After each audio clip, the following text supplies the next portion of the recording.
Oh, light. See, so far, oh, see, so far, Sizo, Nyanda, Sizo, Nyanda. Oh, Sizo, Nyanda. Omhla wenjabulo sizotwa lumqele omhla wenjabulo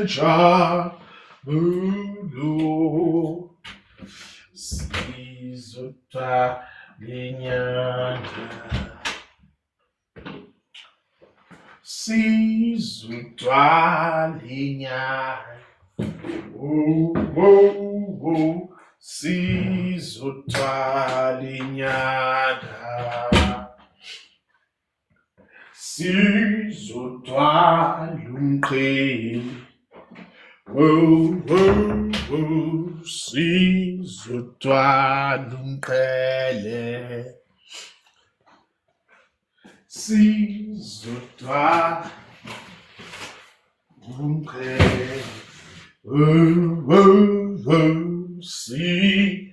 sizotwa lumqele. Man, this motherfucker wanted what, coach? Omhla wenjabulo sizotwa lumqele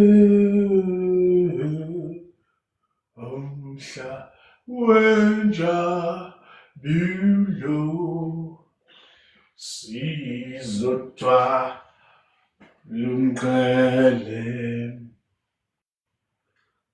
sizotwa lenyanda sizotwa lenyanda sizotwa lumqele. Right. We'll think about it a bit later, bro. Yeah, bro. Vale lapho mfana. Danko. Yeah, wena. Sizotwa lenyanda. Sizotwa lenyanda. Sizotwa lumqele. Sizotwa. Yabo kunjalo. Right. Uplo, ngicela ukuthi ngingene. Yabo. Cool. You'll notice there's a lot of communication that I'm doing. Ne? Greetings, Bafeto. First time watcher. Yeah. Gospel as a mouth but uvukani shinshana somamavela vazimadod mnzana namanzi uqinyasha dubla madubulani into sesizonyona inyanga lapha ekhaya ngoba bakho ngenagobela ngobafa soza bekhona yabo ngibona mfundiswa ngathi anginawo umsamo fucking shit ayuyibona leyo nto yabo kanye ngimhlophe indoda iphinde yani ngimawenza umlobo ungathathi imanga shando kwandaba mthi ankobo faza mithi amahlahla shando ngana nasinto nesandlweni ele nasuthi lo mkhonto usehlala sithi cha baba yabo kunjalo ake sizixoxele. There are so many folks bafethu kunegenge or angibeke nje straight kunabantu ebathusayo lento iphiwo kunabantu futhi abayilangazelelayo kunabantu nje vele nje abayigebengu ubona ngoba abayitshela ukuthi yonke into kumele uyenze kobulokishi uyenze ukuthi wena uhlakaniphile kunomunye omunye uyini kumele ukwazi ukuthi untshontshe whatever bese niyakhohlwa ukuthi siphuma kumndeni engafani khona imindeni bafethu engadelelwa, kunemisamo yabantu engadelelwa at all. The moment you start with funny business, bashaya. Ngoba ungathola ukuthi ingane yabo yodwa mhlambe yafa because of that. Mhlambe kunengane yabo futhi eyayithola isemacaleni because of certain things. Yabona?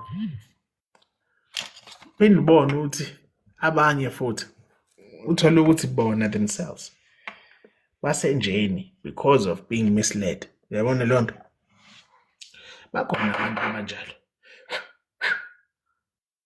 Bakhona abantu abanjalo. And bese baba khona futhi abantu uthola ukuthi unaso ngempela isiphiwo. Kodwa isiphiwo sakhe akasazi ukuthi sihamba kanjani. Bese kube khona umunye umuntu ozotshela utshele namhlanje noma utshela izolo this week, last week on. Kwathiwa hayi bo wendoda, hayi bo wesisi, hayi bo wedade. Kahle kahle wena umuntu nabantu abadala. Kahle kahle ubona izinto zakho zikanje kanje umuntu wena ohamba ngendlela ekanje kanje. There is a moment you'll never forget. There is a moment mfethu noma dadewethu you will never ever forget. Ngoba that's a moment when you ask questions kahle kahle. Yabo? And yabona mina angiyena wakini. Angisoze ngabo wakini. Angifuni ukuba wakini. Ngihlangana phi? I don't care. I don't give a fuck. Abakini abantu that will come with those questions and whatever the case may be nani. Khona izinto ezidinga ukuthi usizwe abantu bakini. Bese kuba khona izinto ezidinga ukuthi usizwe umzali. Bese kuba khona izinto eziyindlela ekumele uyihambe wedwa. Zintathu lezi igaba engikhuluma ngaso. 3 different things. Totally different entities. Nasemacaleni futhi khona icala elibhekene nawe where you intentionally did something with the intention to achieve A, B, C, and D. Kwangenzeka. Ube khona icala futhi elibhekene nabazali bakho. Angikwenzela umzekelo. Uzaliwe ke wena ke noma nizaliwe niyingane. Nangu baba wakhe akaze akhiphe ngisho neqhude lapha. Akaze avele, akaze azazise nani. Icala labazali lelo. Ungenaphi wena? See? Bese kuba khona icala lomsamo. Ingane yethu simukele amalobolo kulela khaya. Samukela amalobolo, samukela iphiwo kulela khaya. Samukela ibizo. Sakhipha ibizo. Bahamba bona ngamandla abo bayothenga. Babuya nazo ibizo. Basihlonipha. Benza yonke into thina mase sekumele sibuyise asisafuni. Mase kumele senze izinto sesiyadelela. Mase sekumele wenze izinto ingane yabo sekumele ife ukuze lethu izuze. Icala lomsamo ke leyo. I've just explained 3 different spheres, 3 different entities. Izinto eziwu-3 engafani. I've just explained it to you. Simple. Singaze sikude. These things are not the same for a reason. That is why eminye imindeni uze kuthiwa hayi kunefu elimnyama, hayi baflathelwe ini kanti indaba ilapha ekujuleni komsamo wabo. Yabo? Asifani, asisoze sifani. You need to accept that, bro. You need to accept certain things and also acknowledge and know and understand ukuthi ngoba singafani ngeke sobe safana, ngeke futhi sisoze sabukela ngendlela ezifanayo. Mina ngiyena wakini mfethu ukuthi ke uma ukhuluma nabantu bakini wena ukhuluma kanjani? It's none of my business, dog. Yabo? Laze lalihle igama. Yebo ninjani wema? Siyaphila baba ninjani? Hawu kwehlula imbuzi ma sifuna le nyama nje sikhathele yona. Hawu. Kamba kahle kodwa. Hayi kuhamba kahle baba. Kuhamba kahle Yeah. nakini. Mina akusiza ukukhala wemanga ngoba ngisho nje kwahlula imbuzi ukukhala sila nomese. Sifuna le isobho leli habi. Enjani kanti le nyama edliwa abafazi? Oh. Yebo. Khala ngani uThembi? Lalihle igama lakho ngiyalithanda uyazi. Angikuzwa kahle. Mina ngiyakuzwa. Ngize laze lalihle leli gama ngaze ngalithanda. Hamba kanjani? Ukhala ngani amakati ekhala ngobisi? Nginenkinga apha. Itheni ingxaki? Inkinga yami nendlebe ezivele zikhale insimbi. Zivele zikhale Thetha kanjalo ndiyakuva. angazi wenzani. Thetha ungabi nangxaki eva. Thetha ndiyakuva. Ndikuva kakuhle. Ngithi nenongxaki-ke yokukhalelwa zindlebe zikhale insimbi apha kuma ezindlebe andazi kwenzekalani. Yebo. Yebo ngiyezwa. Iqale nini lento wegogo? Inoba ngunyaka wesithathu lo imane ifika yenzeka kwindlebe eyi-1 le ilapha e-right. Ngakuva mama. Okay. Wena gogo kahle kahle wena ufuna ukuhlolelwa wena. Mina ngizile uzohlola namhlanje. Kodwa-ke ngizokutshela nje lento nje ofuna ukuyazi. Uyazi?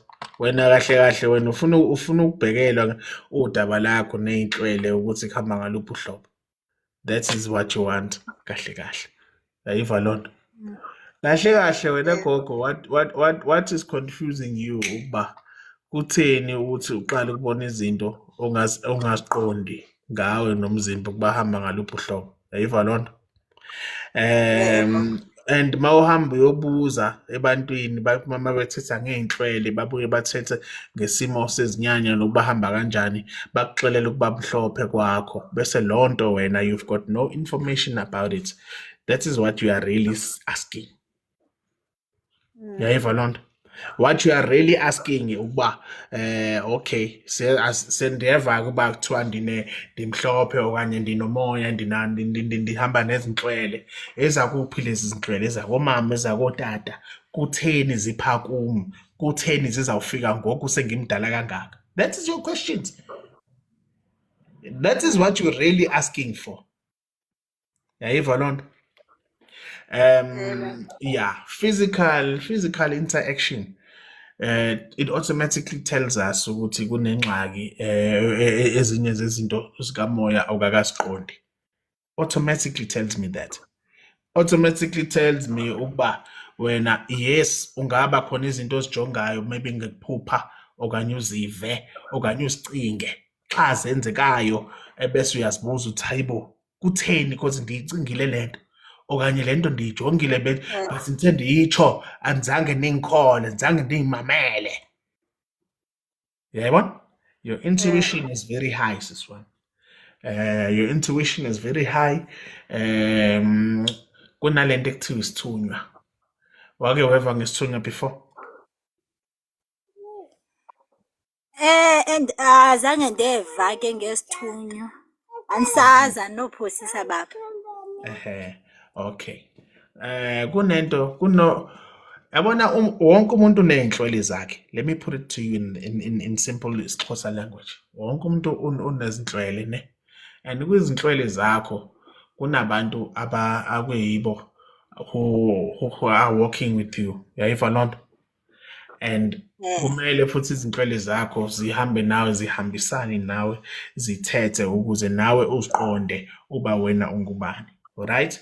So lento ekuwarishayo yezindlebe ukuba zivuleka nantoni is because le nsimbi ekhalayo insimbi it happens and it grabs your attention in a manner yokuba ngathi ungayeka yonke into and you don't understand ukuba kwenze ungaqondi ukuba kwenzeka ntoni. Very soon kuzoba nento ezokhala pha kube ngathi ngamanzi uve ngathi ngamanzi. Yayiva loo nto? Kunento ezophinda yenzeke kuwe uzive ngathi you are in a vibrational sense. Uzizwe ngathi awuzizwa kahle pha emzimbeni wakho. Yayiva loo nto? Very soon futhi kuzoba nento ezawenzeka kuwe uzicinga ukuba uzive ngathi umile but uzive ngathi usemoyeni. Uyayiva lona. Kuzobe kwenziwa yini lokho baba? Hey, angithi that is why ngizama ukuqalela yona from the beginning. Yabona? Because mangizovele ngithi mina singene kwisithunya. Mase singena kwisithunya bese singena kuhlobo lwesithunya and the reason why ngiza kulahla ngiqibe.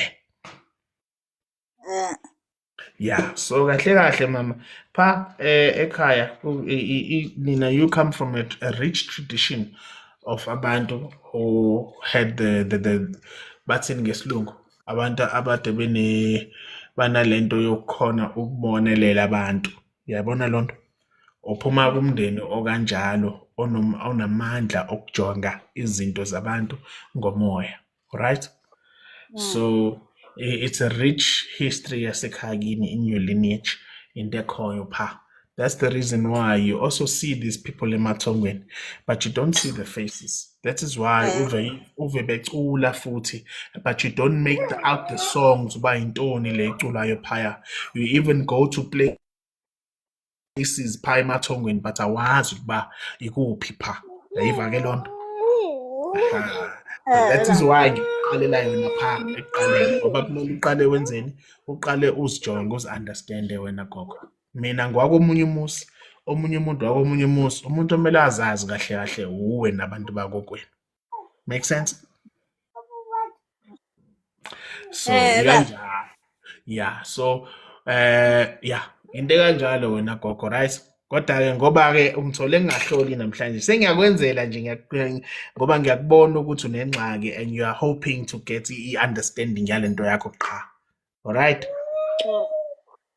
Baba. Number 1-ke salika sami kulungile-ke sizawuthetha-ke yeva? Enkosi. Cha. Yebo. So this perfect, I don't want to end up going in the indaba zokuthi silokho esihlole nani. Lana I'm talking about something very serious. Ukuthi uzazi wena uqobo lakho mfana kithi noma dade wethu. Yabona mhla uzazi wena ayikho into emnandi iphethu njengokuthi wena uzazi. Yebo sanibona Velasa. Ninjani mkhulu? Hey sikhona ninjani nina Nkosi yami? Hayi sibona nje kona lokubanda kuphinde kushise makushisa futhi kuphinde kushisa kakhulu.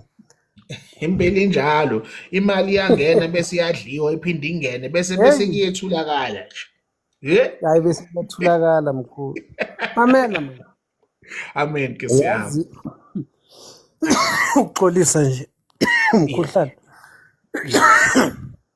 Ngena nje ngiqale ngimamele nje ufika ukhuluma ngey'nkinga eqhamuke emuva neziphambili nezikhona ey'bangwe abantu basekhaya yonke into. Mamela, yazi kusimo esinzima kabi njengathi ukuyekela utshwala ngakela nogwayi. Ngithe ilanga engeke ngalo ngihlale 2 days, emva kwe 2 days ngacishe ngafa. Ngagula ngale ndlela ukuthi elesi-4 ilanga ngaze ngithi hayi ngiyabuyela-ke manje kumele ngibheme ngiphuze, kodwa kwaba nento futhi enhlizweni ngathi hayi kuyafana makumele ngife kumele ngife. Uzofa Ngithi hayi makumele ngife kumele ngife. Ukubuyela egwayini angisabuyeli sengikhathele ngoba kuyifikele nje ukuthi ngiyeke futhi akunamuntu othi yekela and futhi hhayi ukuthi bengigula no, ngifike nje ukuthi ngiyeke. Then kuleso sikhathi leso bokungazathi mangilala mkhulu, I think ngobusuku obodwa bengilala kayi-6 kayi-7, kube ngathi ngikwelinye ilizwe manje angibazi nalabantu, kodwa mina ngiyafloathwa ngithi ngilongibhekile lapha, hhayi ukuthi ngoba mina ngiyaparticipate until-ke ngazi njengoba sengingconywana-ke vele-ke le nto leyo.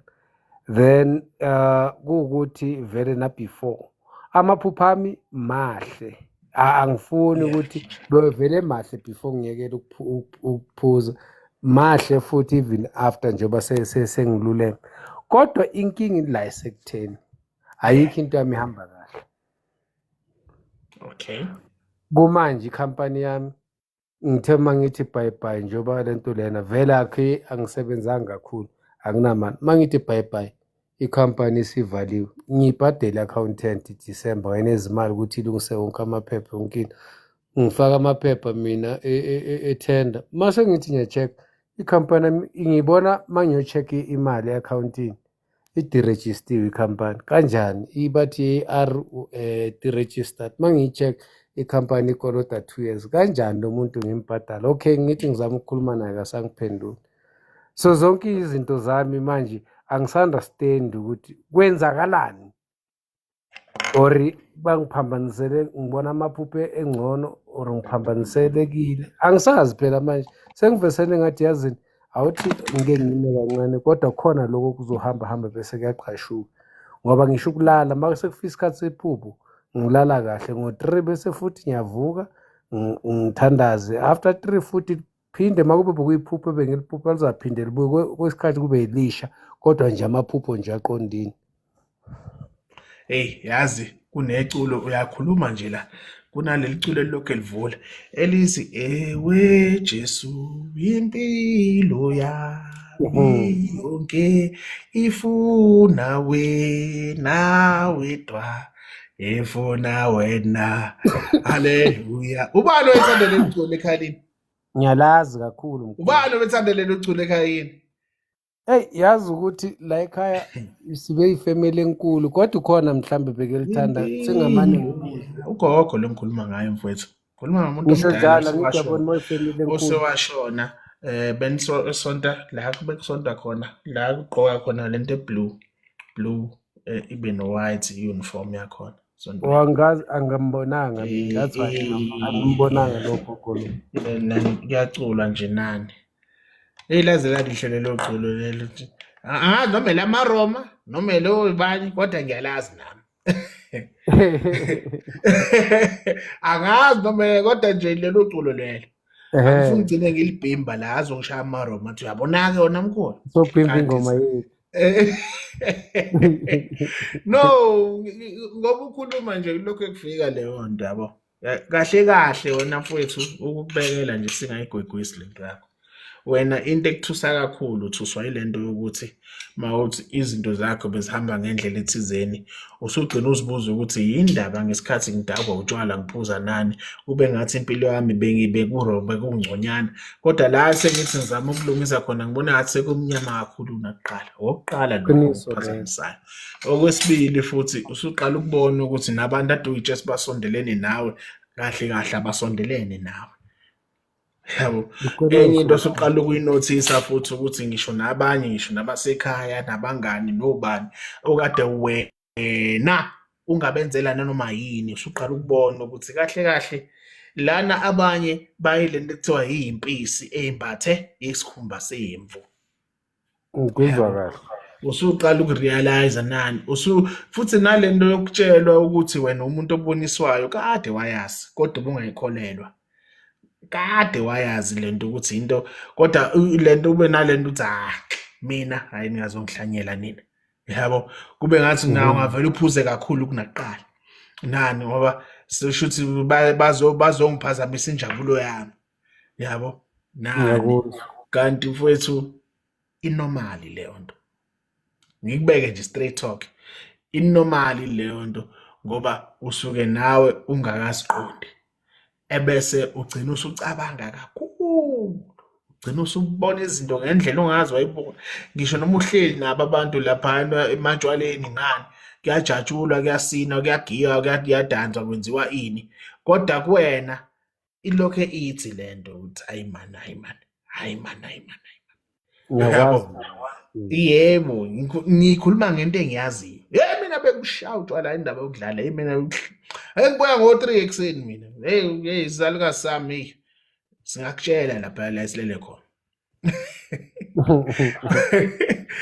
so into engiyaziyo mfowethu angikhulumi ngento engiyizwa kuthiwa yabo yazi ube uze ufike kulesi sigaba sokuthi uyabona ukuthi kufanele ngabe ngekhaya manje kodwa uvela ubona ukuthi ukuya kwami ekhaya sezoqala lokho engicabanga-ke soqala lokho ngikhunjuza ukuthi angilutho soqala lokho ngikhunjuza ukuthi awuna ini ngivele ngiyihlalela ematshaleni kuze kuvalwe ngcono kuvele kuhlale la kuze kuvalwe mhlawumbe uzothola noma ngujeje nazo lapho ngiqambela amaka kube mnandi yabo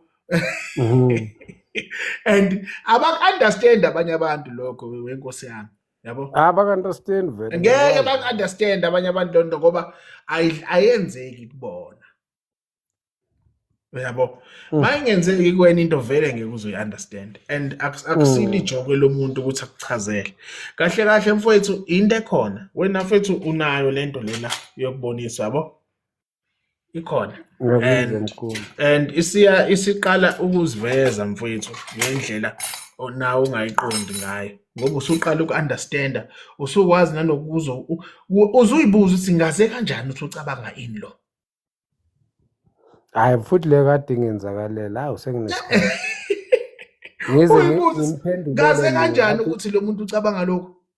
Ngize ngimphendulele ngathi ngikhuluma naye kodwa ngihleli ngedwa.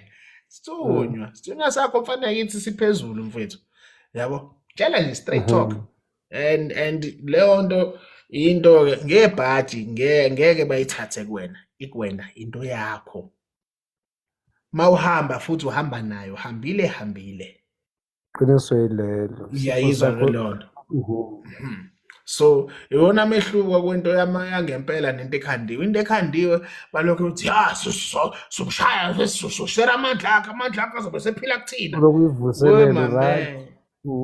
Into mfethu, umuntu emsamo mayekhethiwe, ukhethwa abantu bakubo. Ibona beza kuwena baphazamise lempilo yakho lado uyiphila. Yabona adu ujabula kanjani lapha uyazi ukuthi yabona manje bakushisa kanje abe sengishaya noma u2 manje. Nani ubu at peace wena naleyo nto. At peace. Hayi kamampela futhi bengithi noma ngibe ngathi ngisilima noma sengibonile ukwenzakalayo. Yazi mina ngijabula kanjani umuntu manje ngibona ukuthi ngisilima. Abona ukuthi hayi isilima sethu lesi uzosebenzela thina, isilima sethu lesi in mina ngiyajabula because wena awazi ukuthi mina nabakithi sikhulumana. Awazi ukuthi mina nabakithi nginja ubuhlakani bami ubazi ukuthi bahamba fikephi. Ya ngoba kunaloko onokukhuluma unganothisanga kanti mina soyangivusa manje. Yebo. Uyayibona ke lento engisho. And iningi yabantu banale ngqondo yokuthi ukuze uziboniswe kumele asitshele ukuthi uyabona khona sokholwa ukuthi uyabona. Kanti ngebhadi kwinto yomsamo idlala. Into ehamba nomsamo isebenza kakhulu uma uwedwa, you are at peace, or ingakho isikhathi esiningi ubona uma uhleli wedwa uqala udiscover into eningi uthi oh shit le nje umalume kahle. Uqala ukhumbula umcimbi wona wenza ngo2012 uthi man damn it ngesikhathi engithuma lapha ngesikhathi kungcwabo kababa omncane ade befuna ibhande lami ezinje. Oh shit ngobani you are alone, usuwedwa, you are at peace. Uyamkondo uhluzekile ke manje yebo usuwedwa usuyaqala sebeyayifikela ngqo kuwe ngqo. Nguzwa uyayibona ke lo. So mfethu kunabantu abangayi-understand leyo communication, akulona iphutha lakho lelo. Into yakho mfethu and awudingile ukuthi uzozichaze kumuntu. Cha leyo ngiyakwa-understand. Awudingile nje mfethu. Into engishayile ileyo ukuthi base bevala yonke into manje angisa-understand ukuthi hey kanti sokwenzenjani. IsiZulu sithi kuba mnyama kakhulu uma masekuzokhanya. Makusa kahle. Yayizwa isiZulu lesa akusimina akusiwena, it's language, yabo. Kunjalo izinto izisho nezaga, yabo, parts of speech. Kodwa ngeke mnandi ke mayisho omunye umuntu ayisho kuwe than mawuhleli wedwa la uloku ubamba uyibuza uphendula uyibuza ngiyabona nje ukuthi kumanje ngidlela ngedwa kade sithi kusile kulo ngihleli ngedwa la endlini. Yazi mina ikhinde engiyithanda nje ukuba ngedwa. Mangingedwa ilana engiconnecta ngendlela ongazi wayibona. Khona kunjalo kodwa nesikhathi ngathi awuthi ngixoxe nalomuntu ngale nkulumo le eseyifikile namhlanje uxoxe nje leso sikhashanyana aphinda kubhore futhi emva kwesikhathi ngathi ungamxoxa ukuthi ihamba wena. Ufuna ukubona ukuthi yazi lo muntu lo yana ukuba uyazi ukuthi mina ngicabangani ngaba ikhulumwa yona yonke. Angithi again lento lento kahle kahle mfowethu isithunywa sikhona yabo Ehhe. umoya nje kahle kahle into onayo yabo kuyikona ukuthi-ke asikakafiki isikhathi sokuthi ukwazi ukwenza lento ekuthize abafuna uyenza yabo Mhm. yebo okwamanje bayakubonisa ukuthi-ke okay ndoda sesiyakulungiselela ukuthi uqale uzazi yabo abanankinga Mm. nabo nokuthi uphuze abantu bakini into abangayifuni ilento yokuthi ube uvanzi Ngiyakuthola. abanankinga nokuphuza kwakho nani ukuba uvanzi lokhu abangakuthandi ngoba kunabanye Ngiyakuthola. abantu abakubonayo ukuthi unani mfowethu yabo Ngiyakuthola. kunabanye abantu abakuzwayo ukuthi wena unjani okuyiyona into ukhumbule ukuthi yonke into oyiyona oyiphiwe abantu bakini iyigugu kubona ingakho makufika asithi mina ngiyafika ngiyinja yakomunye umusi ngiyafika Ehhe. bese ngibona wena ukuthi nje bese ngifise ngathi konke okwakini ngabo kwami Ngiyakuthola. inhlamba leyo kwabantu bakini mfowethu embi kabi Yazi inhlamba mosho embi njalo leyo ithi nje yeah ngikukhulule uzokwazi ukuthi ubone. Phela angithi besilungu bathini i-breadwinner, uyazi i-breadwinner? yebo Ngibe i-breadwinner mina ubaba wami epini.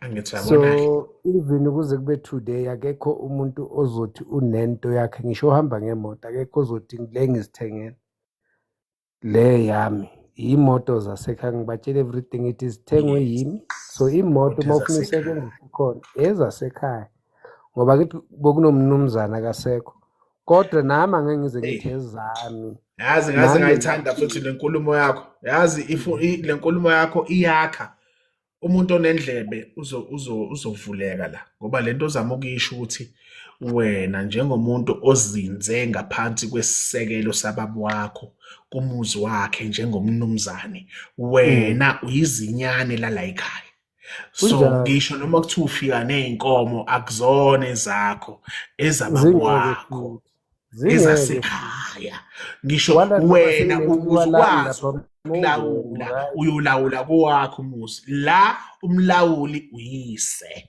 Yes ngize ngasho ngathi ngiyolawula kuliye ku-firstborn yami kulapho kuwukwami yebo khona ya leya firstborn leyo mfana nje bikhula kula ngilawula ayizozwa khona mina. wena ozozwa lokhu umjumbulile utshela uzozwa lokhu ukuthi Hey. kuzokhule uzongithola kahle angithi mfowethu ngithanda le inkulumo yakho iyakha ngendlela ongazi wayibona ngoba leyo nto ikhombisa ukuthi njengomuntu oyilizinyane lala ekhaya vele udla la kubulawo kubayise esibayeni esikayise ngiyayizwa leyo Kusenjalo nto futhi. ukuze wena uphume ikhaya kumele kuqale kubikwe kubani kuyise kumtsinsi Yes. okuyimiyela ebese uyabika lapha kubaba baba ngisho angithi usehambile kulungileke kodwa kusalayo usakhona baba ngoba-ke manje siyahamba siyofuna unkosikazi kukanje baba ungicelele kwabadala kunawe ungicelele kwabaphambili kunawe bese-ke nazi iy'nkomo zethu bafethu nakho lokhu enginakho yilokhu enginakho kwamanje kodwa masifika lapha asingaxabani nabo abantu asizile ukubadelela siyozwana siyowakha isihlobo la siyakhona yabo Kunjalo. nje yebo iy'nkulumo zizoshisa kancane kodwa mase senibuya nento ephathekayo sengiyabuya futhi baba sihambile sihambe kanje sesiyacela-ke baba uhambise umyalezo kwabanye abadala nisho ukuthi sishiyile lokho esifike nakho nazi izinto ababuye nazo bacele lokhu nalokhu nalokhu nalokhu nalokhu Hayi asibonge. Inike yebo ebese-ke kuphuma-ke iy'nsuku nani mase uyobona balokhu beninika amandla ungazi usiyani ngisho noma wena ungaba u-000 ungenamali kodwa uzibone uvele kufika abafweni bathatha imali yabo bayihambise lapha vele kufika ubani ayihambise lapha wena unayo ngempela ayikho kuwena ayikho Mawusho njalo serious ngiye ngithi angikhumbuli ngilala ngingadlanga kwala noma sebeshile endlini ukuthi akunampuphu akunaniksi ngihlala njengoba usho ukuthi ngihlala ngedwa ngilo ngiyibuza ngiyiphendula kuyongena umuntu ekade ngamgcina athi emkhulu ngizobhadala mani yakhumbula leya moto leya sengayikhohlwa nokuyikhohlwa abhadala yile nto Angithi uyabona eyikhulumayo yile nto eyikhulumayo ehe Angithi indaba ilapha wekhehla lami ngoba indaba isekutheni bese abantu-ke bayadinwa-ke uma ukhuluma inkulumo kanje ngoba bona babona ukuthi isizwe uyasakha kanti bafuna bona ukuphambanisa yabo. Angithi Umuntu uyabazi labo asefuna ukulawula emzini wenye indoda khulu, uyabazi ayikaze labo. yaba khona lento, ayikaze yaba khona into enjalo. Ngeke mina mfowethu ngisuke la ngisuka khona ngize ekhaya kumuzi kababa wakho ebese mina ngifuna ukuzongena emsamuweni bese kumina ngizofuna ukuthi nizwe into Uyabazi eshiwo labo yimina. bantu labo, uyabazi Hayi bo. mkhulu. Bese mina Oh, ngifuna ukuthi mina ngize ngithi mina iy'ngane zenu yindaba ihlakaniphe kanje. Zifundile ngiyacabanga. phela ezethu iy'ngane zahamba zayimisela esikoleni. Ezethu iy'ngane zilalela umthetho wala ekhaya. Nina ukuthi nizala amahlongandlebe singenaphi thina? Singenaphi thina lapho? Singenaphi thina lapha? Asinikezele abanye ithuba, mina ngizokumamela. Ngoba Okay phela nabo mfethu. uyabona ukuthi bogcine bedikila. Alright, phela Yabazi ba. simpile kehla lapho niyazi. Alright. Yeah. Yeah. Hawu. Sebethule abantu manje. Ngibona Silina. mkhulu, Yebo gogo njani wema? ngiyaphila. Yebo. Hamba kanjani lapho? Ukhala ngani amakati ekhala ngobisi? Hmm?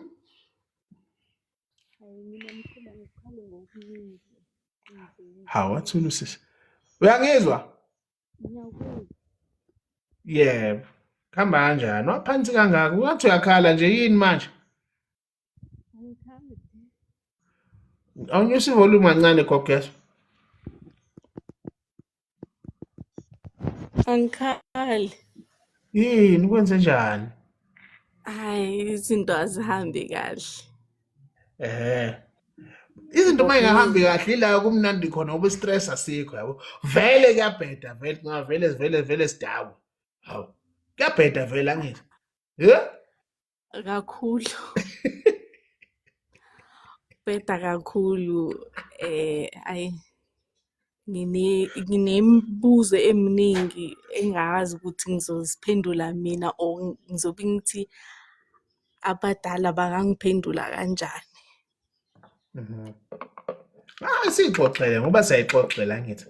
Yini? Yebo. Ngoba siyasixoxela nje yini kwenze njani Jova? Hhayi, mkhulu, imali iyeza ihambe futhi abogogo bayeza kodwa ngingakhoni ukuthi ngingakhulumisana nabo. Ngiyakuzwa mina. Alright. Yeah. Usucishe wangibhora. Ngithi we kanti ungitshela ngemali? Yeah, imali Hayi ngeke. bese usungibhora ngempela. Imali, bafethu imali is Yeah. not a value. Ayikho into evalue imali. Uyazi ukuthi uma uye emsamo wakho imali abayazi? Angazi lokho. Okay. Ake ngikwenzele i-simple analogy ye-language. Makukhulunywa nabadala nani, i-language abayaziyo yini i-livestock. Livestock, imfuyo. Ingakho makuthiwa silobola ngezinkomo. Uma niza nizogeza ingane yethu nonile sifuna imbuzi, impongo. Ayizwa lo ndaba? Ingakho uma sizogeza Ngiyayizwa. into ethizeni sifuna umswane wani wembuzi ngoba imbuzi kumele imemeze kuphi? Emsamo. Hayi imali dadewethu. Ingakho nawe mawucela inkazimulo nenkanyiso ngaphezulu kwempilo yakho badala ngicela ningikhanyisela ngesimo seyinkomo ngaphezulu komsebenzi wami nempilo yami. Ngiyakuzwa. Uyayizwa i-significance yesibaya? Mawuhlala Ngiyayizwa. ngizwa ngikhuluma ngesibaya ngithi isibaya sisona kahle kahle isibaya uwona msamo wakho ngoba if we are going to use a physical reference yesibaya yabona we are looking Yebo. at isibaya. Yes, isibaya sinani sineyinkomo bese siba nani nobulawo. Ubulawo ile butshani nantoni nani okudliwa lezi inkomo zala ekhaya. Yebo. Uyayizwa ke lo ndaba? Ngiyezwa. Okusho ukuthini? Okusho ukuthi masisebenzisa lowo mswane walezi iy'nkomo zakhona la ekhaya ukuze thina sigezeke ngokwesimo sani somsamo la ekhaya. Uma sosebenzisa isho lokhu ubulongwe nabo lezi zinto ayifani. Okusho ukuthi kunezinto uma ukuthi sisebenzisa lezi zinto lezi esibhekene nalokhu. Kunalokhu kubhekene nani nokunye. Ake siphume-ke kuyinkomo-ke nani, siphume ngaphandle siye ensimini yasekhaya. Obani abalawula insimi? Amakhosikazi, ogogo, izinsika zala ekhaya. Okusho ukuthini? Ogogo bala ekhaya yibona abaziyo ukuthi ingane yala ekhaya uma ikhwehlela ithi aha, sithatha lo muthi loya Muthi siwugaye simlomo. uma ingane yala ekhaya ivukwa umoya loya muthi othizeni olaphayana, wena mabali, wena mashosi, hamba lapha, jika lapha, uthathe lo tuzela kumina. Nani okusho ukuthi isisekelo sensimi yala sekhela la ekhaya obani? Amakhosikazi. Obani abalusa iy'nkomo la ekhaya? Lezi iy'nkomo zala esibayeni, abafana bala ekhaya abahamba makuphuma ilanga nani nomthetho banani kwasha wacima bafu. What are they teaching these children? Irresponsibility. What are they teaching the girl children? Food security. Yayizwa-ke leyo nto? Uke wangizwa ngikhuluma ngemali? Angizange ukukhuluma ngemali. Aha, yangithi ayizwa-ke leyo ndaba. Okukutshela ukuthini? Ngiyamuzwa. Okusho ukuthini? Umtsinti okuyimilela okanye amandla ethu thina alele kwini? Alele kwisibaya. Alele kwisibaya sasekhaya. Ingakho kahle kahle uma listen again to the language. Uthi uyabeza abantu, hey mele kuyovusa umuzi kababa. What are they referring to? Yes, singakhuluma ngey'ndonga, but they're actually referring to isibaya. Ingakho uma uthi uyenza umuntu kuthiwa hey umkhulu wakho uyanibuza ufuna isibaya sakhe, ufuna iy'nkomo zakhe. What are they saying to you? They are telling you guys ukuthi kahle kahle uphahla lokuphahla analo. Straight talk. Ngiyakuzwa mkhulu. Okusho ukuthini? Uma kukhona ingane ezalwayo la ekhaya, kumele ibikwe kuphi? Esibayeni. Uma kukhona umuntu ohambayo oshonayo la ekhaya, ubikwa kuphi? Esibayeni. Esibayeni. Uma khona ingane yala ekhaya eganwayo ezoshada, ebese unkosikazi umakoti wayo kumele angeniswe kuphi? Esibayeni. Esibayeni. Uyabona ukuthi isibaya sibaluleke kanjani? That is the reason why bese kuthathwa umkhonto angenile futhi ayagwaza laphana inxeba yonke leyo nto leyo ingilingwane yasekhaya kini. Uyabona ukuthi kahle kahle i-reference ne-spiritual reference ne-significance ekhona kahle kahle ikuphi? Ilele Yebo, lapha ngiyabona. esibayeni. Yebo mkhulu. That is why kwamanye amakhaya till this day amaliba akhona aseduze kakhulu nesibaya eminye imisi. I hope I'm making sense to you. Yes, you're making sense. I hope You're I'm making making sense. sense. Yes. Because ezinye sezinto dadewethu, we need to look at it outside the box, yes. Yebo. We need to look at ezinye izinto outside the box. And yes, mina I'm very rude to umuntu who's rude to me. Ngoba angimsukeli umuntu. Kodwa I can match that energy and I can go beyond. Yabo. But Ngiyakuzwa mkhulu. asikho isidingo unless I really have to correct behavior. Then yeah, we will do that. I'll take you there. But what I'm saying, I'm showing you learning is ukuthi there's always a bigger picture. Yabo. So instead of worrying too much ngale nto eyimali nani, your biggest challenge yilento yabantu abadala ngoba wena dadu nabantu abadala. Yebo, Iyona ngiyakwazi challenge. ukuthi bakhona. Iyona challenge yakho. Lento ukuthi imali iy'nkomo zakini ziyonza kanjani, awuqala uhube nabanikazi bomsebenzi. Ngoba ngizokubuza umbuzo simple ongeke ukwazi ukungiphendula. Ngizokubuza a simple thing ukuthi ke ngoba uyazi ukuthi unabantu abadala, umbethe ubani? Ngeke uzongiphendula. Number 2, ngoba bekwembethe bafunani kuwena yini abafuna ukuthi uyenze? Why bekhethe wena hayi umfowenu udadewenu umngani wakho yini yakho? Why? Ngeke uze ungiphendule.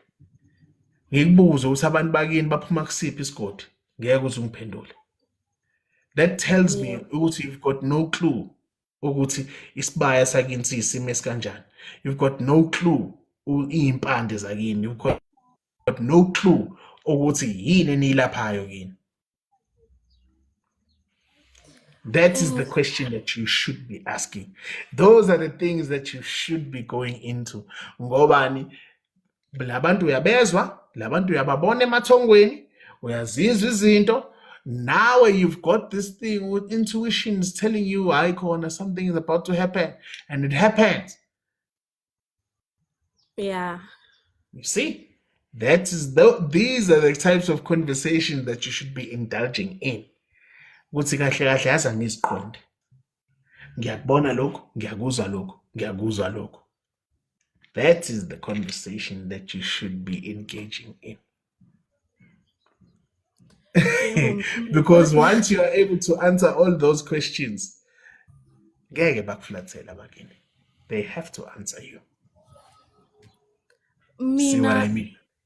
yeah, mina like le ngisonta khona baye bangitshela ukuthi umuntu ongiphethe ubaba kamama. Futhi ke inkinga ukuthi umama akamazi ubaba. Evele inkinga ivele lapho. Yabona-ke, leyo ngeke ngiyikhulume ebantwini kanje. Ngobani? Lento izo-questiona ubuze bama wakho. Lokho-ke ukuhlambalaza lokho. Lokho it's not something esingayikhuluma kanje sibukwa wonke umuntu. Ungathiwa we are doing our own private session, then we can have the conversation of ukuthi because ubaba wakho awumazi ukuthi ubani. Okanye okusho ukuthi umama ubezwana nalo. Nani lokho kubeka ubuze bama wakho esidlangalaleni nokuthi shuthu umuntu bengasiphethe kahle ngikwizimo ezithizeni inhlamba leyo gogo. Yebo mkhulu. Yayizwa lento engiyishoyo. Mina-ke ngiyabahlonipha abantu ngisho noma ngingamasi ngoba ngeke sikhulume leyo nto esidlangalaleni.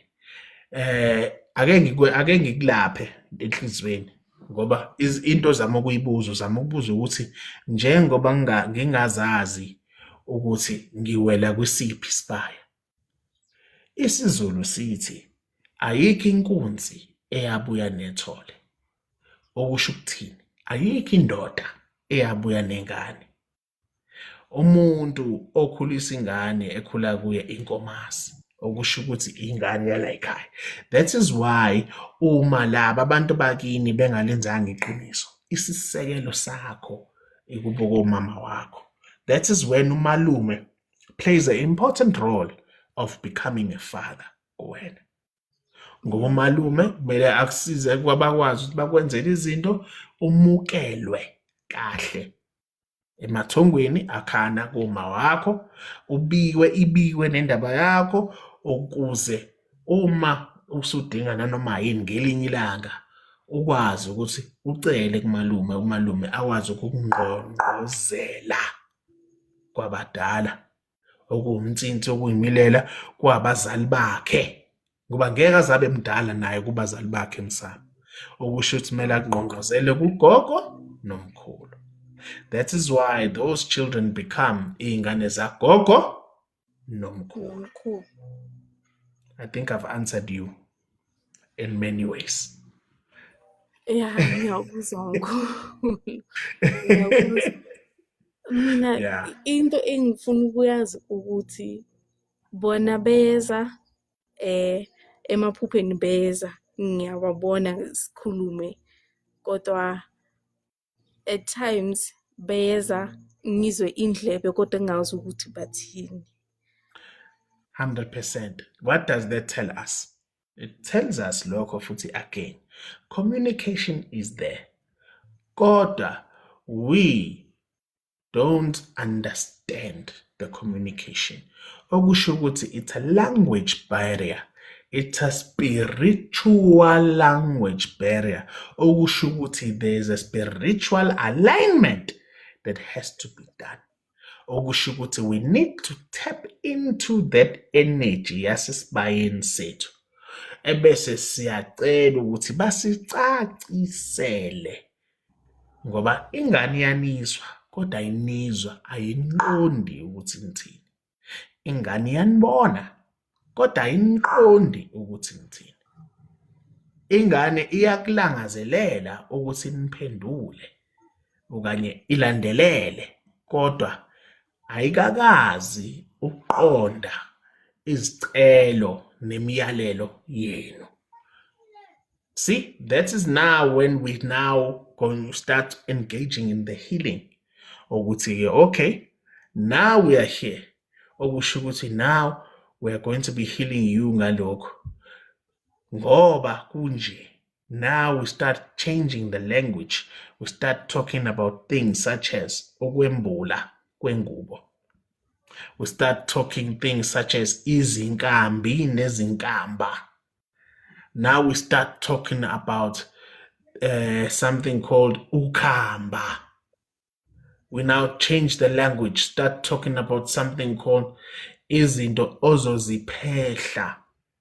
Now we start talking about ukuhlambuluka. Nokuhlambulula. Now we are going into the healing language. Now we start talking about ukuhlangulwa, ukubuyiswa. We are now starting to talk healing. And now the how has to come from the owners of your work. Because they need, angithi bayaxoxa kodwa ubezwa. Now they need to now change that aspect of communication.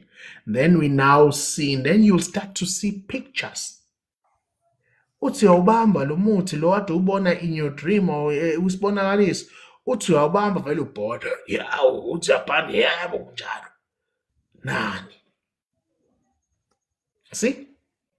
Uthi nani? Why? They're changing ukuthi ini. Then you start having a stronger intuition. Uthi uyafika endaweni ethize and ulokhu uyibuka lento I feel like I need to take this. You take it and then boom. Make sense? Yeah, it makes sense. And futhi asekudala a day ago ngibe neliphupho ngise kwabomama ekhaya. Ubamkhulu wakamama uyinyanga. Kakhulu kwabomama kuzinyanga.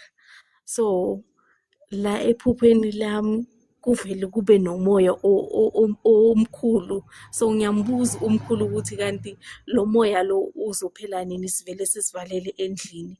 Ngiphuphe nogogo wami uma kamama athi vele singene endlini yena sekashonile. So singene endlini. Lo moya lo mawuza umkhulu wami avele athi inyoka yamanzi. Ngithi iyeza athi yebo. Manje mina sengizibona ngishweleza kulo sisi lo sisi inyoka yamanzi kodwa uze ngesimo somuntu. Beautiful. Ngivele ngibhodla lapho ngikhulume kuye esikhulume kuye What you angitshele talking about, ukuthi ne? If I take you to a place called Maputo, Mozambique, ne? There's a tale laphana on something called Mama Wanyoka. But Mama Wanyoka. And there's a big statue laphana mawungene down yakhona Mama Wanyoka. Ulapha nani. What you are talking about wena sisi ukhuluma ngesidalwa esithizeni esiba umuntu ngaphezulu sibe inyoka ngezansi. Okay? Lesi sidalwa okhuluma ngaso ngoba befika bezixoxela kuwe dadwethu azazise ngaleyo ndlela. I always say ngithi mina abakini kumele bazazise. I don't care who you are. Your ancestors have to tell you who they are. They have to introduce themselves to you because kumele bakutshele ukuthi kunje nakanje. It is your ancestors that need to tell you, I am Gogo Sbanban. Mina ngingumkhulu Sbanban. Just like how you were saying it right now. They are telling you. so that you only on a point of reference. Hayi ukuthi kufike mina ngwakomunye umuzi mina dadewethu. Yebo. Ngwakomunye umuzi mina, hayi uthi kufike mina bese mina ngizotshela wena ngabantu bakini. Mhlola muni loyo?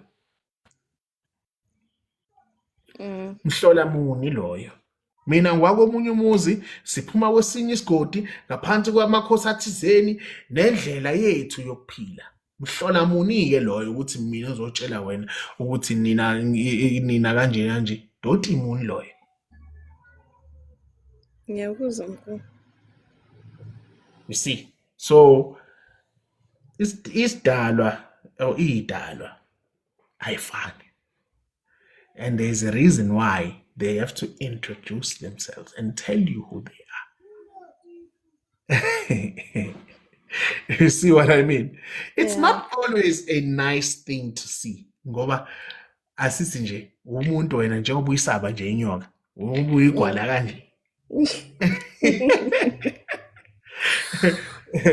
Next thing, ubona nani nje yo Jehova sindisa. You know what I mean? But omunye umuntu mayebona lento kuvuka instinct. Mina mangabona ngisho igundane noma yini. My killer instincts ngena manje. Lesa kwazele nje. Damn it, man. Ha. Damn it. Uyabona ngisho. My killer instincts ingena same time. But wena maybe it's a different thing. Wena ufubona ibuka nithi hey ijubani. Mina ungafa mina ku45 mfana kodwa ngeke kube yimina asibone. You see what I'm trying to say? Yeah. But that's who I am. Yes.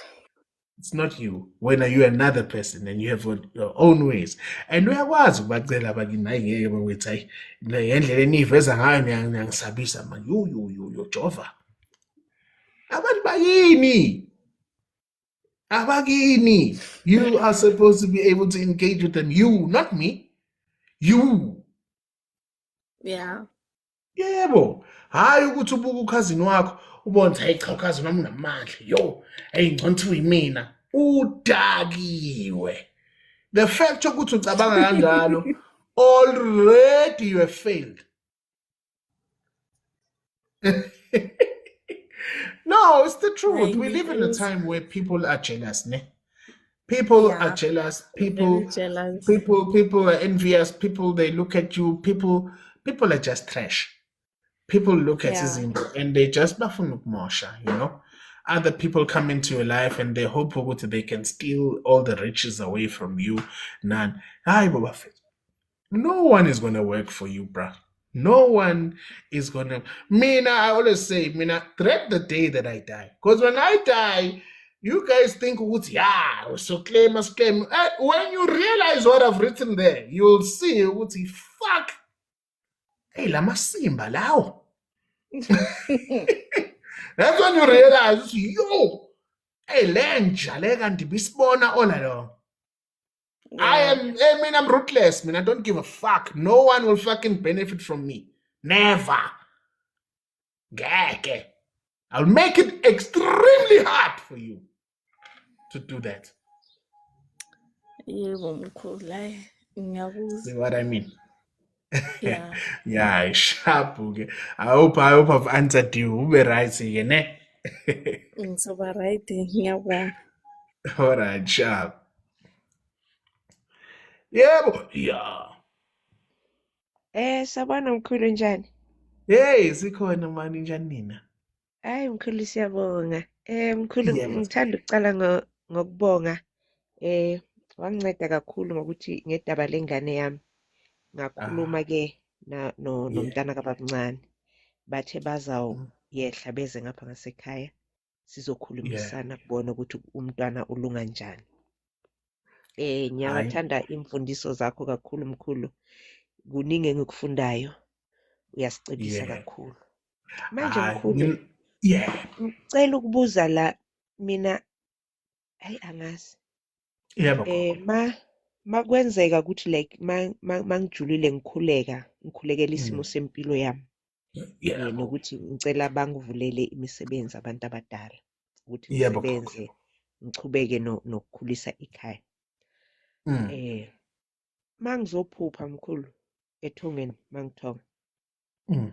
Hayi mina ngiphupha ama-president, mina ngiphupha amaphoyisa Abantu aba-important, escorting. amakhosi, yes. Hayi bese mangivuka ngiba puzzle ukuthi bantu abadala nithini kimi makunje. Hayi mina angazi kwenzakalani. Hayi And then ngiyakuzwa gogo. mangikhuleka futhi ngikhuleka ngijula ngike ngasebenza mkhulu ngaphuma emsebenzini ngendlela engayazi ngiphuphe abantu ngithonga abantu laba basemsebenzini so ngihlanganisa u1 no2 ngithi kahle kahle kwenzakalani mina ngikhulekela impilo yami ukuthi la kuvaleke khona makuvuleke but ngibona izinto ezikanje so kwenzeke ukuthi ngiye komunye umama umthandazeli because umama bekumuntu othanda amanzi like khulekela amanzi umama bokumsuthu hayi lo mama athi kimi ekhaya kini kwaButhelezi ubani bekayinyanga ngisho ngithi hayi umkhulu wami kuthiwa ubaba umkhulu kababa waphiwa isikhwama sasekhaya athi kimi kumele ngiyogeza leso sikhwama ngithi kuye uyazi leso sikhwama ubaba uze wahamba emhlabeni bangamfuni ngoba ubaba abuzwa ukuthi siphi isikhwama sakababa umkhulu laba bale kubo bahlele nabo so mina angifuni ukungena izinto ezizofaka mina futhi nengane yami enkingeni ekhulumeni gogo khulumeni futhi mina wesiphathi ngumntwana wentombazana lezi zinto I believe kumele zibanjwe like umuntu wesilisa ubaba ekhaya zangabe nabafana singamantombazana so mina le izongihlula athi mara ngibona iphakama ngakuwe ukuthi kumele uyosebenza yazi wego sebazeza abantu abadala mina into ezinje mkhulu mina ngiyasaba ziyakuthusa futhi angisho ngiyabazi ukuthi abantu bakaButhelezi they can be so ruthless bagcine basibulale sifele into esingayazi yakudala le wegogo kunemndeni la eminyango ezondana yodwa hayi ngoba kunjani yabo lento yamona into endala gogo umona umdala ngendlela ongazi wawubona yabona ngeke ngithi mina usuku unebhadi mawunomona usuku unebhadi ngoba kahle kahle usuku ungenawo umsamo asiyibeke straight ngoba ngokwesimo somthetho womsamo nani nabantu abadala kumele uzithobe njengengane manje wena mawungakwazi ukuzithoba kunezinto vele angeke uzuzithole angikwenzele example eyakho ingane mayingazithobi kuwena uyayenzela into mayifuna cha mkhulu manje indaba thina sibuka ngenye indlela makubheke kuthina yabo ngoba imfundiso i-practice is something that has been done before that is a practice awungozi yemoto sorry gogo sengivuka ulaka sokhona engimbonayo angicike umthakathi mina ngicasula ukufa yebo so enye into wena gogo i-practice is something that has been done before and something ehamba ngendlela yakini nesigodi sakini nemithetho yasekhaya kini yabo mina ohlezi ungizwa ukuthi mina ngiyena wakini I'm telling you the truth angiqamba manga kutshela iqiniso elimsulwa elibabayo angiyena wakini mina angisoze ngabe wakini okusho ukuthi kunezinto vele ezakini ekumele kube uwozaziyo nozenzayo hence you'll always hear me saying buza kuphi emsamo wakho emsamo yebo mkhulu yebo uze emsamo wakho awunawo kumsamo unalento yakho leyo ikhandile lapho unabangani bakho laba abafishane buza bona see what I mean yes mkhulu and it's a point of reference for you and legenge lena wena gogo many people don't like to be confronted ne yeah abantu they don't like to when you confront them they think you know too much and when I just want clarity and say what happened kwenzakalani I mean we are the next generation and we need to know once uqala ubuza lokho they think hey lo was too much ufunani sesomntwana wathi what, and then bese mina ngithi ayi ithi ngihlehle. isiZulu gogo sithi inkunzi isematholeni isiZulu leso so le ngane le niyithatha kancane iyona kahle kahle nginitshele hayi ukuthi mina ungafika ulokhu uyishaya isifuba uthi uyinyanga endala la kodwa mangithi ngiyezwa ngomoya wena awunawo umsamo okusho ukuthi uyingane ehlaza uyingane alikho ikhehle liyimele Njalo mkhulu. likho habi intandane hayibo kahle wena hawu amandla entandane hayibo kahle bo kusiphi isibaya hawu it's because abantu don't know what to ask abantu have been lied to for so long abazi ukuthi yini amale bayibuze and then laba ade beqamba manga all along wegogo mase siqala sibabuza imibuzo bavuka ulaka babaleka ini nani hayi wena unjena vele nginjalo Injalo mkhulu benza njalo. mina nginenkano ngazo ayibona mthetho nginjalo vele nginjalo yabo hayi ukuthi kunjani vele yabo because kumele wena kumele ukholelwe kwabantu bakini uwe kumele ukhole kwinto yakho eyabani kanti lento yakho noma yami yakho how if it's your gift wena futhi kumele ube isisekelo sayo hayi ukuthi uzofika inja yokomunye umuzi izotshela wena nabantu bakini ukuthi nizotshela yona ungihlanyise mina ungafa bulala ngomkhonto mina ngeke ngikuyeke Yebo mkhulu. angithiki so izinto ezikanjalo ke salika sami alright ngagadi ungazinaki but I'm happy ukuthi after ngisikhuluma the last time mawenza izinto zakho wazibona nawe siphumelele yabo I'm very happy about that and I'm very happy nokuthi uzibonelele nawe izinto zikhanya ukhanya qhakaza izinto ezibhekene nawe gogo I'm proud I'm happy about that because at the end of the day yebo ngangibona ngena mhlambe la social media ngena I do a lot of my work on YouTube actually but ngiyangena nje lana ku TikTok mangitha when we engage manabantu that is why I do the feedback shows as well ngoba ikulula ukuthi ngingene la nazi iwasho zami nayi imithi yami nayi ini ngingakwenza lokho but I don't see the need yabo I don't see the need to do into kanjalo and ngobani the aim is to engage mina I work a lot with the engagement part because ngifuna wena uzibone wena your own progress Yes. your own progress no that's the last time I spoke to Mkhulu we spoke about this now it makes sense okay bafikile abadala bathi but that is progress Yeah, and the last mkhulu it was Tuesday yona ingane yami ivuka yangitshela ithi yo mama ngiphupha ugogo uthe mina ngizoba right ngithi ya mntanami kusho ukuthi bayabona ukuthi when we speak nabantu abadala sincenga sicela kubo the communication njengoba uhlala usitshela mkhulu ukuthi khuluma nabantu bakini bazokuzwa and bazophendula wena nami ngavuka ngathi hayi mntanami siyabonga masithandaze sikhuleke sibabonge sicele ukuthi lokho esikucelayo ukuthi kulunge mabakulungise and ithe mangikhuluma nabo babese sebangilungisele and uke washo ukuthi abantu abadala once ukhuluma nabo bayakulungiselela and I was skeptical ngisaba ukuthi hey umntwana babamncane uzothini bathi nje wangamukela kahle wathi hayi dadi sizoza soyilungisa indaba umntwana I was so happy mkhulu ngiyabonga nje imfundiso zakho really ziyangakha mina kakhulu njengengane. No ngiyajabula kagogo ezinye izinto gogo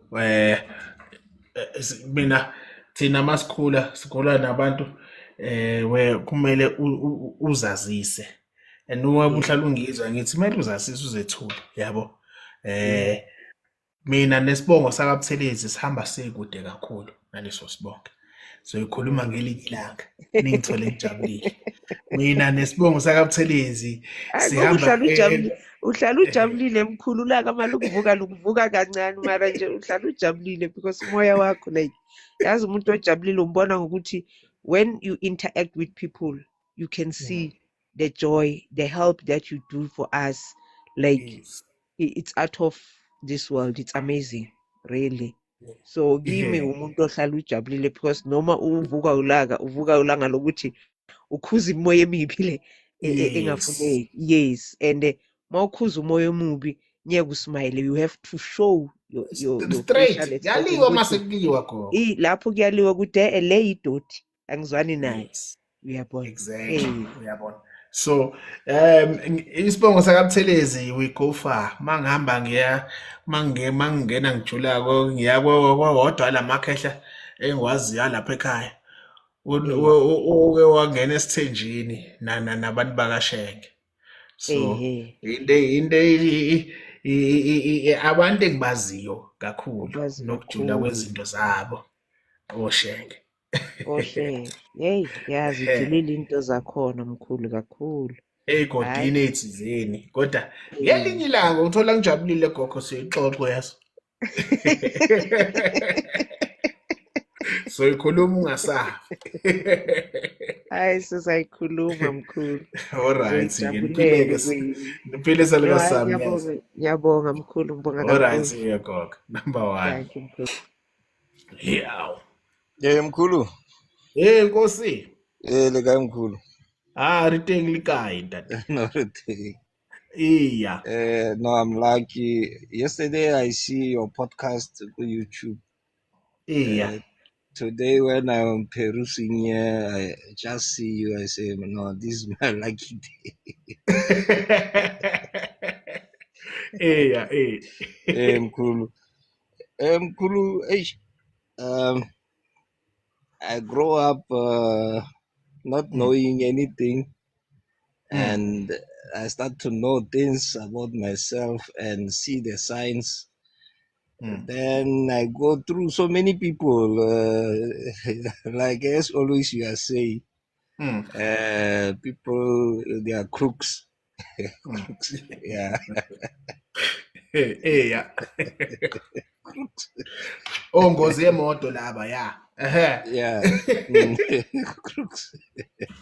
They take your money and also want to take your gift. Your gift and your life. And your life also, yeah. Your life. Yeah, it's what I go through always. That is why I have seen where to go and all to do this thing right. I need the things that are right in the right way. And protect what I'm having, and everything must go well. Yes. No, when I get you, when I kahle when ufuna consult, when ufuna ukuhlola ne.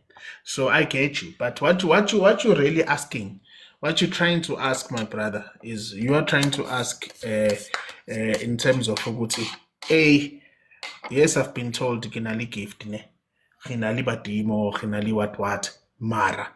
Whenever I'm going into this thing, I find myself mamatata alkanakana, always, and you finding yourself losing that yona le nyongo le tsheletenyana le that you are getting, and you're losing it, and each time whenever you're coming and you're asking for answers, people are coming nenking ezingada.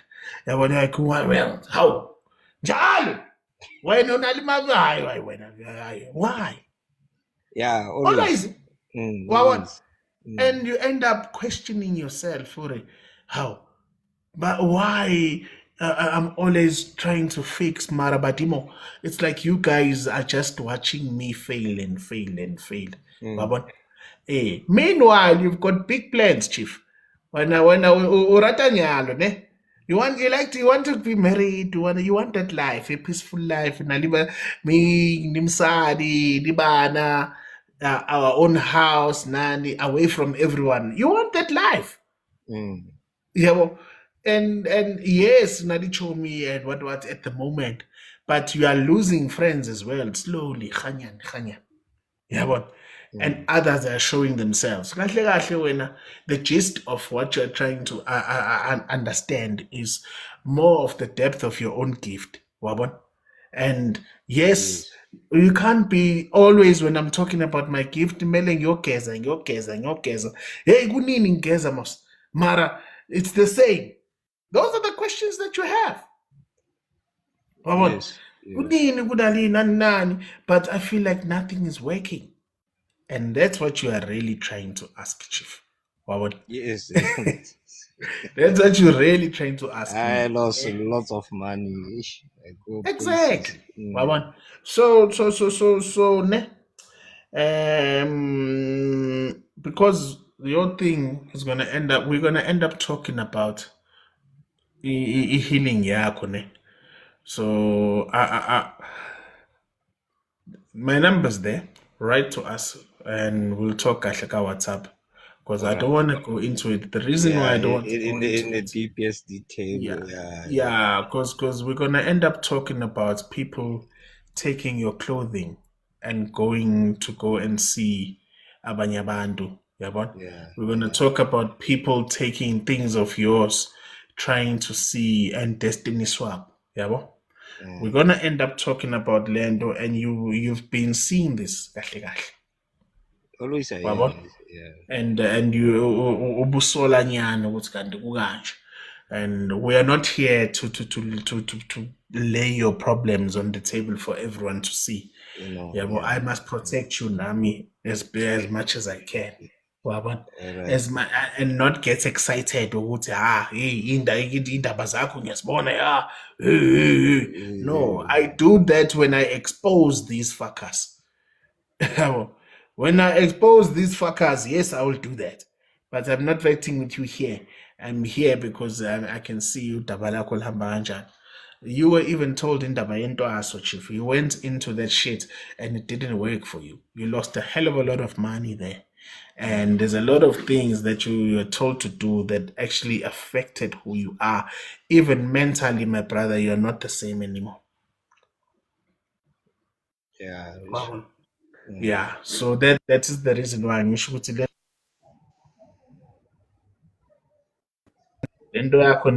needs us to engage privately. All right. There's a certain thing that we need to talk about, my brother, that is going to end up going into certain rituals that you did that you were not supposed to do. There's certain rituals that you performed and you were not supposed to do. Number two, you can't be your father. You can't be your mother. So you can't do what your father was supposed to do. That's the main problem that happened. Because there's a certain specific ritual that you were made to do that was supposed to be done by your parents, not you. All right. So the number is there. That number is there. It's on WhatsApp. You must write to. Oh, I've got the phone here. Where is it? It's here. Right there, and then we will talk, my brother, and we'll take it from there. Okay. But in your bio, I don't see it in Google. It's there, Mos. It's 08436353662. Right. That's the WhatsApp number there. You engage with us there, and we will talk about this thing of yours. Okay. All right, cool. Yeah, because it's simple, my brother, and straightforward. Okay. Thank you. And then we take it from there. All right. Okay. All right, see you, my brother. Have a wonderful day. We shall talk. Okay. All right, cool. Itada.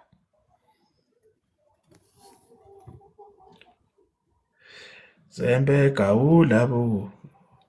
Yebo. Thokoza mkhulu. Yebo gogo, njani wema? Khona njani? Hawu, sikhona mani, wahlula imbuzi ukukhala. Sila nommese. Kamba kahle? Hlala sikhala. Nangoku seqalile. Ye? Sohlala sikhala. Kahle wena. Yindaba kangaka? Yazi mkhulu. Ngiyangazi ngiqale kuphi. Yazi mina inkinga yami ukuthi mawunobizo, mangatholi support omkhulu, where do you go or what do you do? What if I said to you that is normal? But it's difficult. I'm laughing, but it's not funny. It's painful. Ayikho into ebuhlungu njengaleyo sisi wami. Ne? Because you end up asking yourself questions yokuthi, but you guys are expecting me to do certain things, but I'm not getting the help. A simple thing. You guys are telling me ukuthi ngenza ama-rituals, ngenza ini, ngizayithathaphi imali yakhona ngenayo. Angisebenzi or ngiyasebenza, but lo mholo wami lo ngiwenzayo angiboni ifokoli mos. Injalo mkhulu. You see? And whenever I speak to labantu basekhaya kithi, I tell them ukuthi lento iyangihlupha, they laugh at me, they think I'm crazy, or bavele bathi abanamali. Bavele bathi uyasangana mkhulu bona abantu. Yeah. And into zakubo akusizami. You see what I mean? Awungcono wena. Mina babengihleka nje straight. Behleka uthi soke sibone. So because they don't understand ukuthi when they are sleeping, you are not sleeping. Injalo mkhulu. Bahonqa lapho wena uhleli wena la 2 o'clock 1 o'clock uzusuyazi nokuthi yini edlalayo manje Monday ngo11 kudlala ini. Yazi mkhulu lonto oyikhulumayo. Yazi ngilale ngo3. Ngo5 bese ngivukile.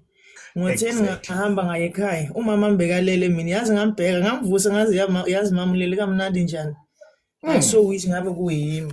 Ulele kamnandi ulele ngakhona. Athi ngeke ngilale. Ungazongitshela umbhedo wakho futhi lana. And that's the thing, you know. And people don't understand that. I mean, I used to stay with my grandmother, who my father's mother, Nan. And I would tell when you try to say cook, she'll always ask me, when why never know malala, well, yeah. And we would talk with her, you know. And then Charlie night during the day, me niganje, yabo. Told her what she see lang. Charlie no go. I used to like spending time with Charlie no go. When I want to piss her off, I start telling her about my father. You know, but what I'm trying to tell you, Lendo show, I know it. How? Come, it is kuluma manje. Sulele. How? They went. So Wena ukhuluma nento ongaziboni mkhulu. Meanwhile, now we're you know, and I know that thing, and this thing of uthola ukuthi you were working, then you lose your job, ne? And then you lose your job, and then uhlala ekhaya, and then you start to be grounded, and then you start asking yourself questions. Ukuthi impilo yami kahle kahle izoba nje? What is going to happen ne? And what I used to like to do a lot, I used to stay in Durban. I used to go if I find myself having a trip to go to town. I used to go and just sit in the ocean. There's piers that I spent hours, 2 hours, 3 hours sitting there. I don't and abanye abantu abafana. Some others people will take walks. I would take a walk and hambe nani because you just want to clear your head and your Why head. me? Hey, why you? You ask yourself those questions. And in yonke lento and ubabuka abanye and you start looking at people basekhaya everyone into zakhe basebenza baneyimoto bananani and you look at yourself ubone anginayo nane 2 rand mosiyazi. I2 rand anginayo. One and you get humbled. You humble yourself as well. So Network yakho. no, mina ngiyakuzwa sis. Ngikuzwa clear. So I understand that thing. Kahle, what you are trying to talk to me about, what you are trying to ask me when atade is udabalani lezinto zakho nokuthi ke uyoqala kanjani nini nani. That's what you are really trying to ask me.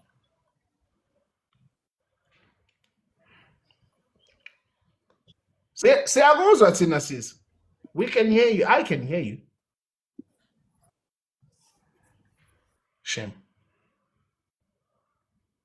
Wow. Shame. We lost it. But don't worry, I'll post this, ne? So kahle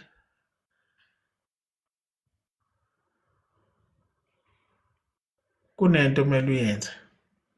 Kumele umise iy'bani. Kumele umise iy'bani ekhaya kwegogo yazi. Lezo y'bani ozoyimisa lapha ekhaya zizokusiza ukuze ukwazi ukuthi uthole ithuba lokuthi ucele lento oyicelayo. Alright? I can hear you mina clearly. Alright? Umise lezo y'bani lapha ekhaya. Iyona into ezokusiza. Kuzoba kuwukuqala kwezinto zakho, okay? Shem. Yebo siyabonga. Sawona mkhulu kunjani? Hey sikhona Nkosi njani nini? Ngiyaphila. Yeah. Mkhulu ngifuna ukukubuza la ngephupho inyene engaba nalo emalangeni andlulile. Yeah, ngilalela. Mkhulu yazi ngiphupha ngisesikolweni. Uyanyizwa mkhulu? Yeah, silalele Nkosi. Silalele. Okay, ngithe mkhulu ngiphupha ngisesikolweni and esikolweni njengoba ngiphupha ngikhona kuba ngathi kunomcimbi. Kulowo mcimbi loyo mkhulu ngathi ngilabantu laba abashaya igubhu. Bathina ama-scout. Lapho esikolweni mkhulu kukhona umama nogogo wami. Banginikeza iduku eli-green eliphinde libe nembala wengwe. Bese Lalela Nkosi yami. okay, bese mkhulu wabaceda ukunginikeza lelo duku bangifaka lona ekhanda. Ngiyehle ngihambe emcimbini okade uphansi vele esikolweni. Ngifike ngihlangane nabanye abafundi, mengihlangana nabo labo bafundi labo kuba ngathi ke sesa-celebrate sishaya zona igubhu mkhulu. So ngifuna ukubuza ukuthi lokho kuchazana.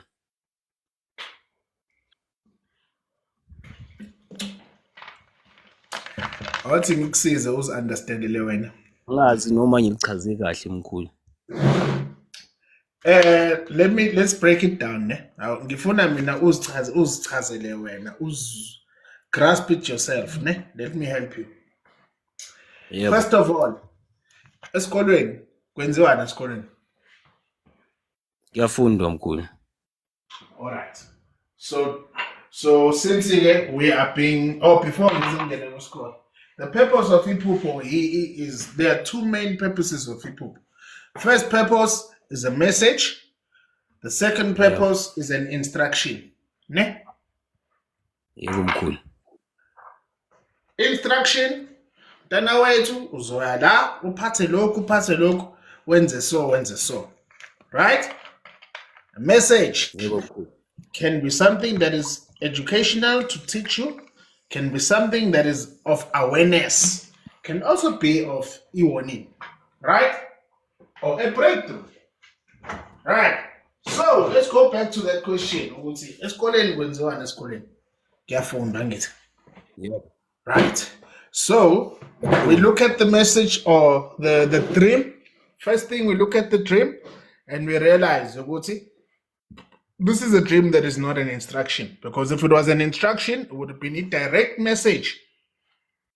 Umuzwe lo muntu umbone akutshele into straightforward.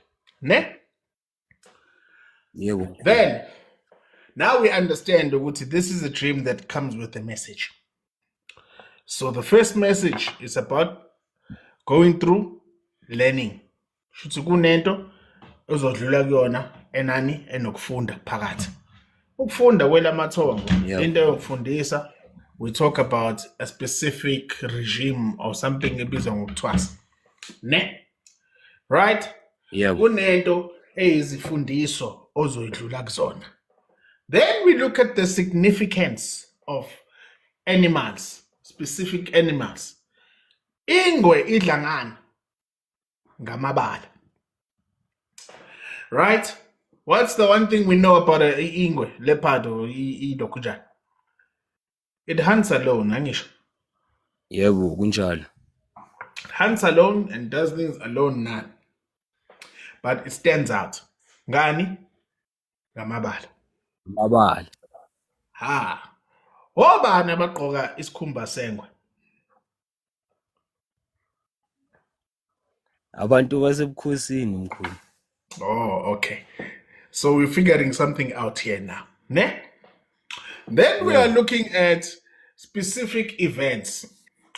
Uma kukhona into esicelebratewayo or celebrate or senzani, there is a practice eyenzakalayo, a jovial moment that happens where we're celebratory events where kuyaculwa, kuyagiywa.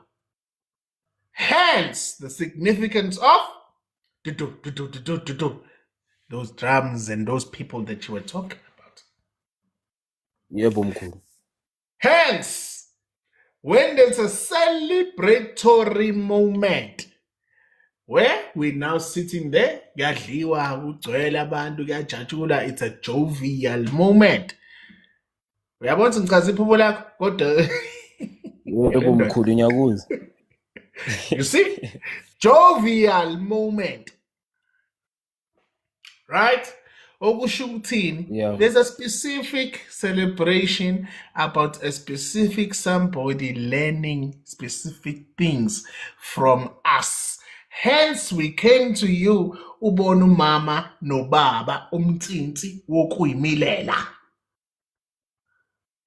You'll never be older than your mom and your father, Imsam. Hence, mabekhombisa, you're going through a specific learning period, which is going to come with celebratory moments, which is guided by those people you come from, which is your mom and your dad. Hence, Yebo mkhulu. when you have reached a specific point, ebese uyakomekiswa, kuba khona imikomeko oyonikwa yona. Hence, ubona unikwa lento ngathini, ivelo yini, iduku kade uyisho nani. See? Straight talk. But we just want to go. Sometimes when uyicabange wena, analyze the thing. The answers are right in front of you, Chief. Yebo mkhulu. Mengicokubuza ukugcina. Yeah, ngisilalela Nkosi yakho. Ngithi mkhulu amaphupho lawa kwesikolo kuyinto engihlezi engiyiphupha njalo ne. Kodwa kele kwaba nelanga engaphupha umama engitshela ukuthi bamfonele esikolweni ekade ngisi-applyele sase Cape Town bamtshela ukuthi isikolo ngisitholile. Ngagcina lapho ke ukusiphupha isikolo. Do you know ukuthi akusho ukuthi you're again? Oh, sorry man, kunento engiyitholayo la. Do you know ukuthi, remember what I said to you, when we look at a dream, we always look at a dream with the essence yokuthi, Yebo. what is the purpose? Is it a message or is it an instruction, ne? Right? Yebo. So now you understand ukuthi anything that comes with schooling nani talks about a period where you are going to be taught specific things, ne? Right? Yebo mkhulu. Specific things, nani. The mere fact ukuthi even namanje your mom is still involved in your dreams that have you learning. Umama wakho ulokhu evela, abazali bakho belokhu bevela, njalo makukhonjiswa into ezoba nesikole phakathi enokufunda phakathi nani. Lokho kuyakutshela nawe ukuthi abazali bakho bazoba involved kuhambo lakho. Straight talk. Yebo mkhulu. That is why wena kahle wena usangaphansi kwesandla sabazali. Ngeke uzenzele izinto vele nje out of the blue abazali bakho bengazi. See what I mean? Mkhulu. Akusimina okutshela lokho, mina bengekho mina emaphupheni akho. Bakini bayakutshela, but asifuna ukuzi apply, just sit down, apply yourself. It's there. How was manje? Was that what saying? I mean, I don't work like that. Umbedo loyo. Listen, iphupho ladikidwa. There's a reason why iphupho ladikidwa. Because you need to sit down, analyze it, and then realize the message is right there. Message is right in front of you, Chief. See, Ngiyakuzwa that is mkhulu. why ngithi ngikusizwe uzibonele wena. Hayi ukuthi uzochazelwa yimina. No, funa uyibonele. Yebo. Zokuhluba nje zokusiza sekuhlube lo banana. Uze ubone ukuthi hayi cha kanti ubanana unje. Manje mkhulu mengikhuluma nomuntu ephushweni uma eqeda ukukhuluma ngibe ngithi makhosi lokhu kuchaza ukuthini? Umuntu obiza kumakhosi umuntu njani?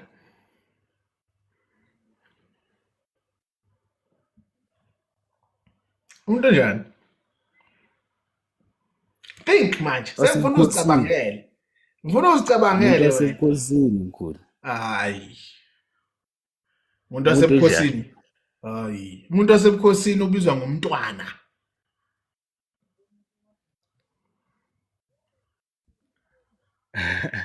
Ubizwa ngomntwana umuntu wasebukhosini.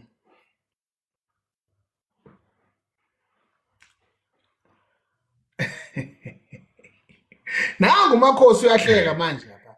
Nangu umakhosi. Manje uyabona uyahleka umakhosi, umakhosi. Ngoba ngithi mina amakhosi yena ngisho ukuthini? Ayi mkhulu angazi angiqamba amanga ukuthi usho ukuthini. Hayi wena musu ukuzenza isithutha wena. Hawu. Musu ukuzenza isithutha. Isangoma sibizwa ngani? Hawu. Hawu, musu ukuzenza isithutha. Isangoma sibizwa ngani? Sabizwa ngoba umakhosi mkhulu.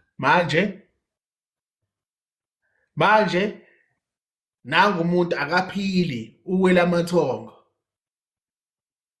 Bese akunika umyalezo. I just told you now, iphupho has got two purposes. Instruction, nani? Instruction or a message. Then Africa kukhulume lento eyikhuluma. Yeah, Africa ikhulume lento eyikhuluma and then aphendula wena ephupheni nje badusha ebese athi ke makhosi. Ukubongela. Ukubongela. Hawu. Lenkosi.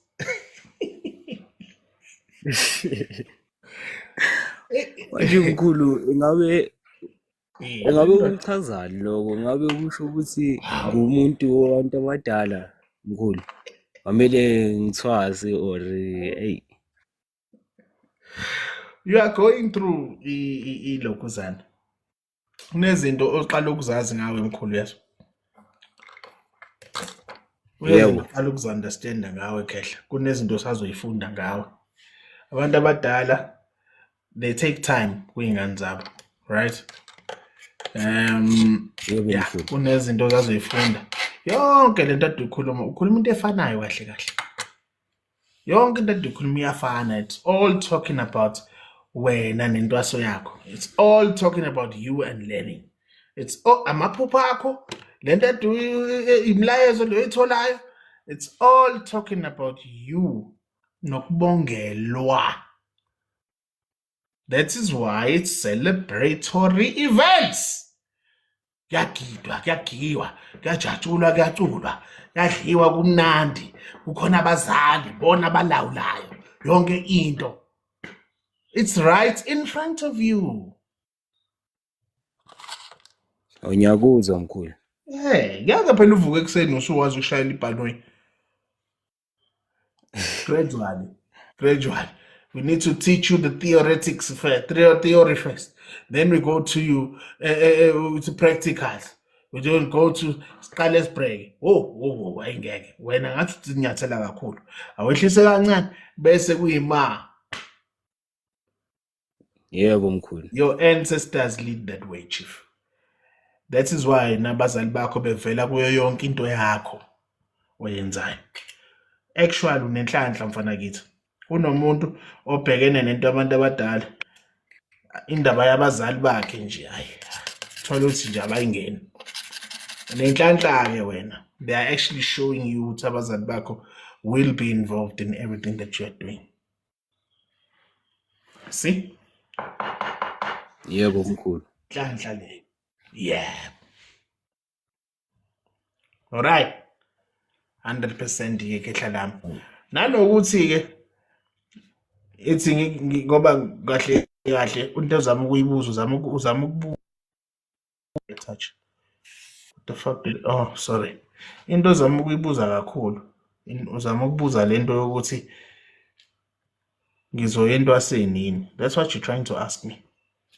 Kodwa lokhu ushona le nale. Uyona into ozama ukungibuza yona kodwa lokhu ushona le nale. Uzama ukungibuza ukuthi manje does it mean ukuthi manje ngizoyento aseni? Manje does it mean? That's what you're trying to ask me. Be straight, chief. Mina makhuluma nami mina bela uqonde njengonayiti. Hey, indaba yakho mfethu. Eventually you will be taught what you need to be taught, ne? But the mere fact ukuthi your parents are involved along the way, that's because your parents nabo have specific gifts that they did not accept. That is why they are going to be involved. Kuyo yonke into yakho. Straight talk. Yebo mkhulu. Ufunda ukubuza umbuzo straight. Ungalo ukuthi hayi manje mkhulu elapho le. Manje mkhulu yazi elapho le. Hayi manje. Straight talk. Right. Yebo hayi simfundile mkhulu. Sure. All right. Ngiyabonga kakhulu. Okay.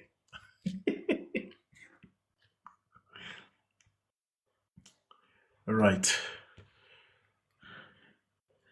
Yes.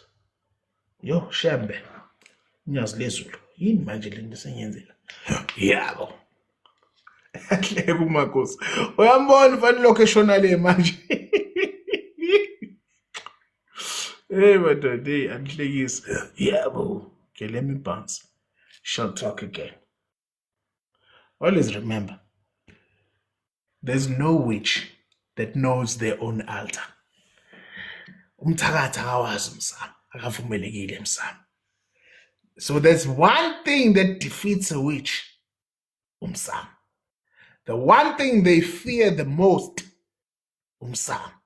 The one thing they don't understand the most, umsamo. Ngoba bajikiswe emsamo. Abafuneki emsamo, badingisiwe emsamo. The one thing they despise the most, umsamo. The one thing they can't get their eyes off is a person omele umsamo wakhe. They are fascinated about that person. They are so obsessed, but they are shit scared of them. They are shit scared of them. Ngoba they don't know the true power of what they possess. Always remember that. Umbuze ngomsamo. Then you realize why they are all so fucking quiet ngomsamo. You should be manje ngabe usubonile manje ubone ukuthi oh, these bastards are afraid of the altar. Ngoba banamacala emsamo. Danko.